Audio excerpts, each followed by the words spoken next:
What's up, guys? TJ and Ian here, as always, at the Freakopolis Geekery with episode number 11 of The Good, the Bad, and the Freaky. This week, we've got some really cool stuff. One of our favorite new reads, Deadly Class. It just blew my mind, as well as... Welcome to the Dungeon, a quick little game to grab and play at the Geekery. Yeah, we're going to be unboxing that. And then for those of you that stick around till the very end, we've got something we're super excited about. The teaser trailer for our very first animated series, the Ultimate Z-Sports Tournament. We're so pumped to show you guys.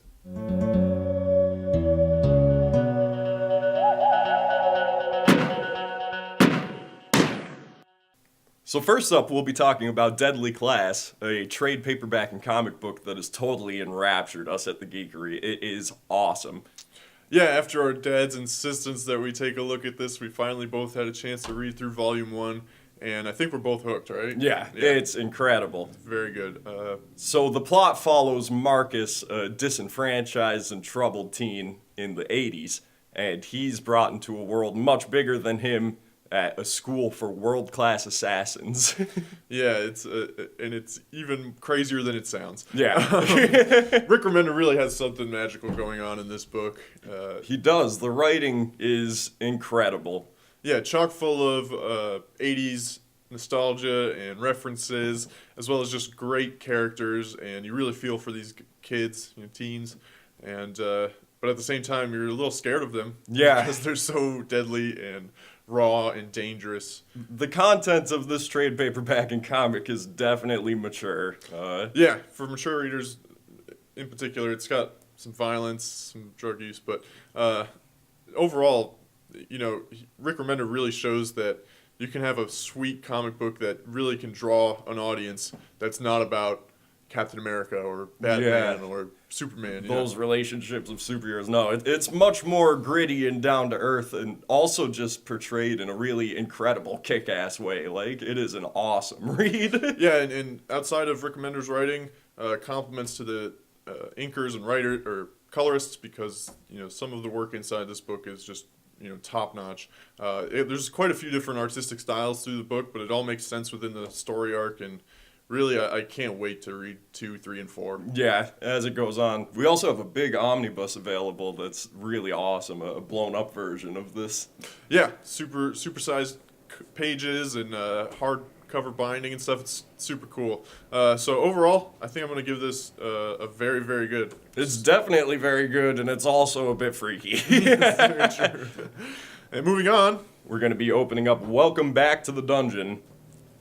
Thank you. You remember. Yes, even though you put it on my side. You're testing me. Yes. I really like to take the plastic off. All right, so we've got this small white box. Welcome back to the dungeon. Really cool art on the front. Yeah, it's for 2 to 4 players. It's got 30-minute play time, and it's 10+. All right. Of course, in the small box, a small rules of play book. Which just, again, has really great eye-catching art. It looks simple enough. Yeah. Got some cool tokens with a princess, a ninja, a bard, and a necromancer. So maybe these are characters or monsters you fight? I don't know. Maybe. Another bunch of tokens with some weapons and some other characters. They're a little different than the ones there, though. It seems like this box is going to be... Yeah, alright. We mostly have a bunch of these sheets of tokens and armor and weapons, some crowns, some shurikens. Some kind of little token.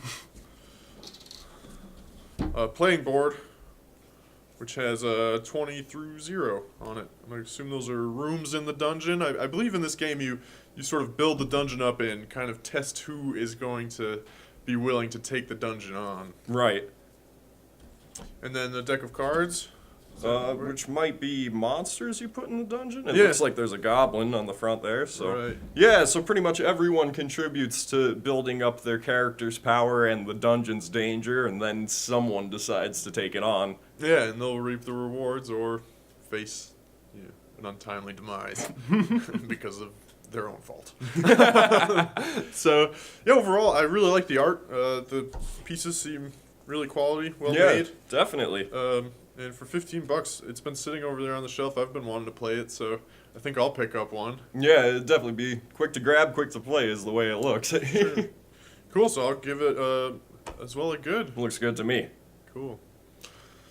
And finally this week, we're going to show you guys a few seconds or so of our upcoming cartoon that's very close to release. We'll have more details soon, but it's getting there very quickly, and we're super pumped for it.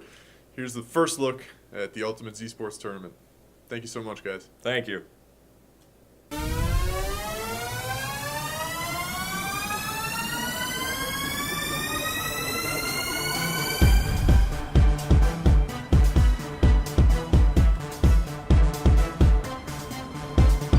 $1,000,000 points. Release the zombie horde! I can really feel the infectious bite of this competition.